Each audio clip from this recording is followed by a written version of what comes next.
దిగువ లోకాలు అదంతా ఊర్ధ్వం. ఇక దిగువకి చూస్తే సూర్యుడికి 10,000 యోజనాల క్రింద రాహుమండలం ఉంది. ఈ రాహు విస్తీర్ణం 13,000 యోజనాలు. సూర్యుడికి 10, చంద్రుడికి 12,000 యోజనాల దూరంలో ఉన్నాడితడు. రాహు మండలం క్రింద సిద్ధులు, చారణులు, విద్యాధరులు పుణ్యలోకాలున్నాయి. వాటి విస్తీర్ణం 10,000 యోజనాలు. ఆ లోకాల క్రింద యక్ష, భూత, ప్రేత, పిశాచాల ఉత్తపు విహార ప్రదేశాలు ఉన్నాయి. వాటి క్రింద గాలి మేఘాలు ఉన్నంత వరకు అంతరిక్షం ఉంది. అంతరిక్షానికి 100 యోజనాల దిగువన గరుడ పక్షులు, డేగలు, సారసాలు, హంసలు ఎగిరే భూమండలం ఉంది. భూమి క్రింద ఒకదాని నుంచి ఒకటి 10 యోజనాల దూరంలో అతల, వితల, నుతల, తలాతల, రసాతల, మహాతల, పాతాళ లోకాలు ఉన్నాయి. ఒక్కొక్క లోకం 10,000 యోజనాలు ఉంటుంది. అట్టడుగుదైన పాతాళం క్రింద 30,000 యోజనాల దూరాన విష్ణు తామసీ కళ ఉంది. దానినే అనంతుడు అంటారు. దేవపూజనందుకునే నిత్యకళ అనంతుడు. దానినే సంకర్షణుడు అని కూడా అంటారు. అతడి శక్తి అనంతం. సర్వభూత సంహారం అతడి సంకల్పం. అతడు నల్లటి వస్త్రాలు కట్టుకుంటాడు. ఒక్క చెవికే కొండలం ధరిస్తాడు. దేవతలు అతడి గుణగణాల్ని కీర్తిస్తూ ఉంటారు. ఆ విధంగా ఊర్ధ్వాలోకాల అనంతరం నరకాల గురించి వినిపించాడు. దుర్భర పాపతారణమైన దేవీ పూజ గురించి చెప్పాడు. ఏ తిథిని దేనితో పూజించాలో చెప్పాడు. ఏ వారం ఏ నైవేద్యం చేయాలో చెప్పాడు. ఏ నక్షత్రానికి ఏది భోగమో చెప్పాడు. ఏ ఏ యోగ కరణాల్లో ఏమేం చేయాలో చెప్పాడు. ఇంకా ఇలా అన్నాడు. చైత్ర శుక్ల తదియ నాడు విప్ప చెట్టు అమ్మవారిని భావించి పూజించాలి.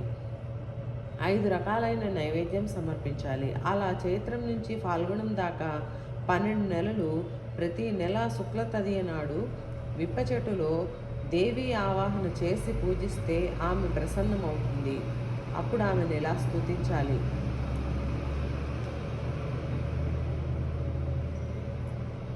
ఇక ప్రకృతి పంచకం గురించి విను అంటూ మళ్ళీ చెప్పనారంభించారు. దేవవ్యాస ప్రోక్తమైన శ్రీదేవి భాగవతంలో 24 అధ్యాయాలతో ఇబ్బడి ముబ్బడి అయిన 8వ స్కంధం ఇలా ముగిసింది. శ్రీదేవి భాగవతము 9వ స్కంధము ప్రకృతి పంచకం. గణేశుడు తల్లులైన దుర్గా, లక్ష్మి, సరస్వతి, సావిత్రి, రాధ అనే 5గురు ప్రకృతి పంచకం. సృష్టి సమస్తం వీరి మీద ఆధారపడి ఉంటుంది చెప్పాడు నారాయణుడు. ప్రకృతి ఎక్కడి నుంచి వచ్చింది అడిగాడు నారదుడు. అది చెప్పడం ఎవరి తరము కాదు. ధర్మదేవత ద్వారా నాకు తెలిసింది చెబుతాను విను. సృష్టికి ఆదిలోనే ఉన్న దేవి ప్రకృతి. సృష్టి సమయంలో పరబ్రహ్మ ప్రకృతి అని, పురుషుడని రెండుగా వ్యక్తమయ్యాడు. కుడివైపు అర్ధాంగం పురుషుడు, ఎడమవైపు అర్ధాంగం ప్రకృతి కావడం జరిగింది. ప్రకృతి బ్రహ్మస్వరూప నిత్య సనాతని.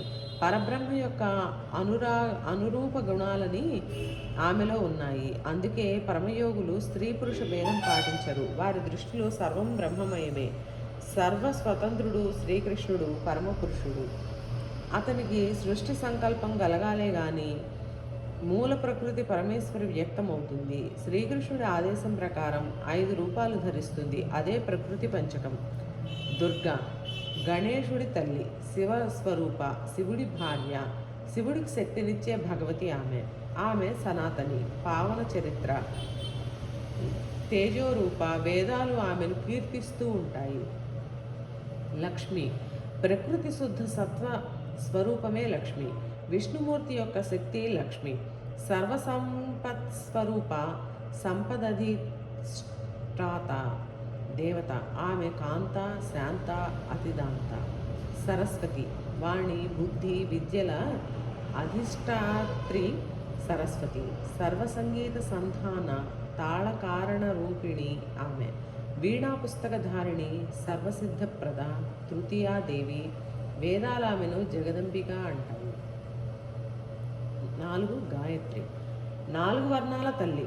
ఛందస్సు, వేదాంగాలు ఆమెలో నుంచే పుట్టాయి. జపరూప, బ్రాహ్మణ తేజోరూప, బ్రాహ్మణ ప్రియ, ఈమెనే సావిత్రి అని కూడా అంటారు. సనాతని సత్యాధిష్ఠృతృ దేవత. ఆమె పాదధూళితోనే జగత్తంతా పవిత్రమవుతుంది. 5. రాధ. ఈమె శ్రీకృష్ణుడి 6వ ప్రాణం.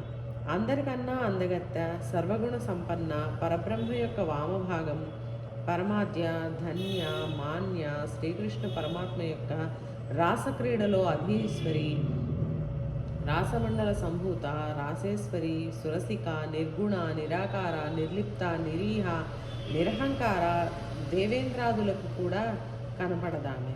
శ్రీకృష్ణ భక్తి తత్పర, అతడే ఆమె సర్వసంపద. వృషభానుడి కూతురిగా అవతరించిందామె. ఆమె పాదపద్మాలు తాకి భూదేవి పావనమైంది. బ్రహ్మాది దేవతలు కూడా చూడలేని ఆమెను బృందావన వాసులైన భారతీయులు చూడగలిగారు. నీలాకాశంలో మెరుపులా శ్రీకృష్ణుడి వక్షస్థలం మీద ఉంటుందామె. ఆమె దర్శనం కోసం బ్రహ్మదేవుడు 60,000 సంవత్సరాలు తపస్సు చేశాడు. అయినా కనబడలేదామె. కలలో కూడా కనబడలేదు. అయితేనేం, అతని తపస్సు ఫలితంగానే బృందావనంలో పుట్టింది. విశ్వంలోని స్త్రీలంతా ఆమె ప్రకృతి. ఈ దేవి పంచకం పరిపూర్ణం అవుతుంది. వీరినే భగవతి విద్యలు అంటారు. ప్రకృతి అంశాలు, కళలు. ఇక వీరి ప్రధాన అంశాలు: 1. గంగా, తులసి, జరత్కారువు, దేవసేన, మంగళచండి, కాళి, వసుంధర. ఇవి ప్రకృతి అంశాలు. ఇక కళలు: స్వాహ, దక్షిణ, స్వధ, స్వస్తి, పుష్టి, తుష్టి, సంపత్తి, ధృతి, సతి, దయ, ప్రతిష్ట, కీర్తి, క్రియ, మిథ్య. ఈమె తమ్ముడు కపటం. వీరిద్దరూ కలియుగంలో ఇంటింటా విహరిస్తారు. శాంతి, లజ్జలు, బుద్ధి, మేధ, ధృతి, మూర్తి, కాలాగ్ని, సంధ్య, రాత్రి, పగలు, క్షుధా, పిపాసలు, ప్రభాదాహికలు, జరా, మృత్యువులు, నిద్రకు ఊతుళ్ళైన తంద్ర, ప్రీతి, శ్రద్ధ, భక్తులు, అదితి, సురభి, దితి, కద్రువ, వినత, ధనువు, వీళ్ళుగాక ఇంకా అనేక కళలు ఉన్నాయి. ప్రకృతిలోని స్త్రీలంతా కళాంశులుగా గుర్తించాలి. సదాచార సంపన్నులైన పవిత్ర పతివ్రతలంతా ప్రకృతి సత్వాంశలో పుట్టిన వారే. ఉత్తమ స్త్రీలు వాళ్ళు. భోగప్రియులు, రాజాంశలు. మధ్యమ స్త్రీలు వారు. కులము శీలము లేని ధూర్త స్వభావులు, వ్యభిచారిణులు, గయాళి గంపలు. ప్రకృతి తామస అంశాలని తెలుసుకోవాలి. అధమ స్త్రీలు వాళ్ళు. భూమి మీద వాళ్ళని లంజలు అంటారు. స్వర్గంలో అప్సరసలు అంటారు. భారతదేశం పుణ్యక్షేత్రం. దేవీ పూజకు పెట్టినది పేరు. నారాయణ అన్నాడు నారదుడు. నువ్వు అడగబోయేది అర్థమయ్యింది, చెబుతున్నా విను అంటూ మొదలుపెట్టాడు నారాయణుడు. శ్రీకృష్ణుడు. కృష్ణుడంటే ఆది స్రష్ట. సంకల్ప మాత్రం చేత తనను తానే రెండుగా విభజించుకొన్నాడు.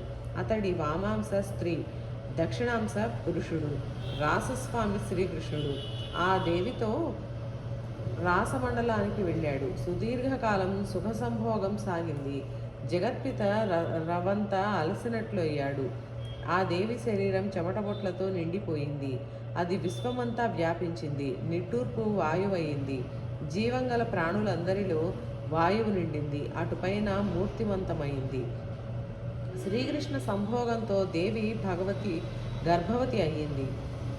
100 మన్వంతరాల కాలానంతరం ఆ శ్రీకృష్ణ ప్రియ ఒక బంగారు అండాన్ని ప్రసవించింది. దాన్ని చూసి ఆమె దుఃఖించింది. కోపంతో దాన్ని బ్రహ్మాండగోళ జలంలోకి విసిరేసింది. అది సహించలేకపోయాడు కృష్ణుడు.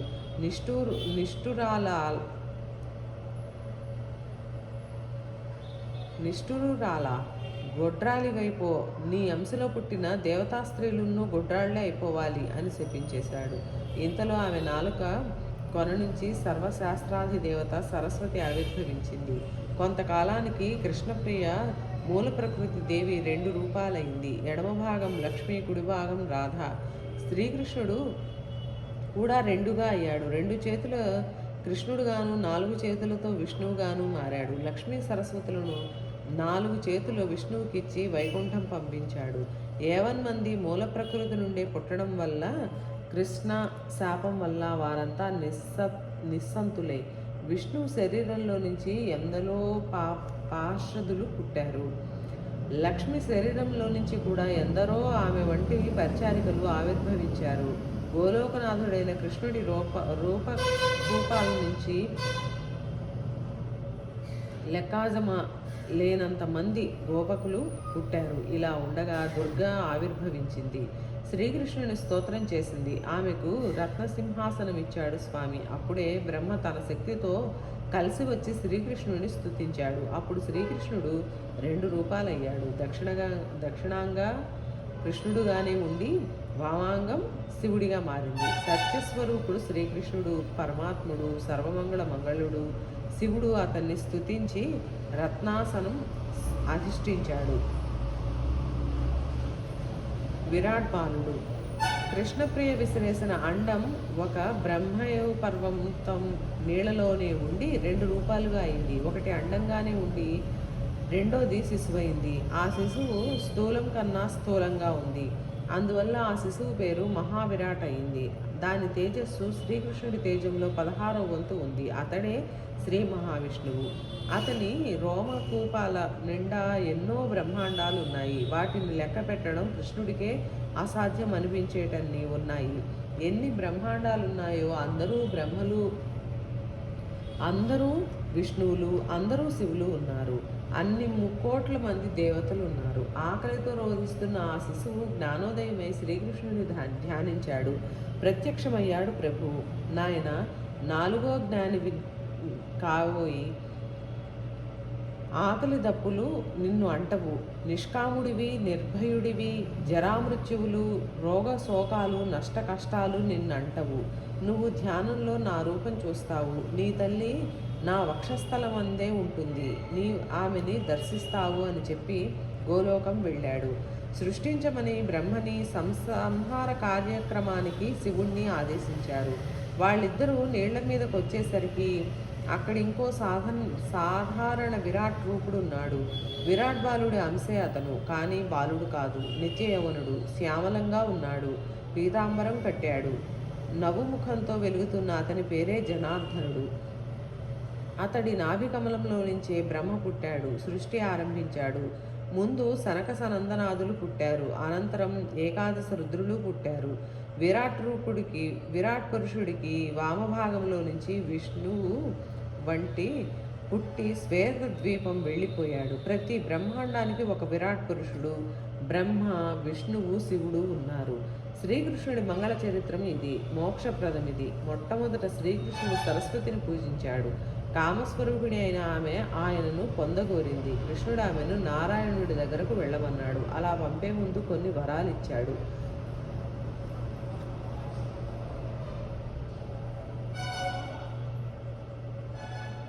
సరస్వతీ కవచము, సరస్వతీ ధ్యానము, సరస్వతీ నది.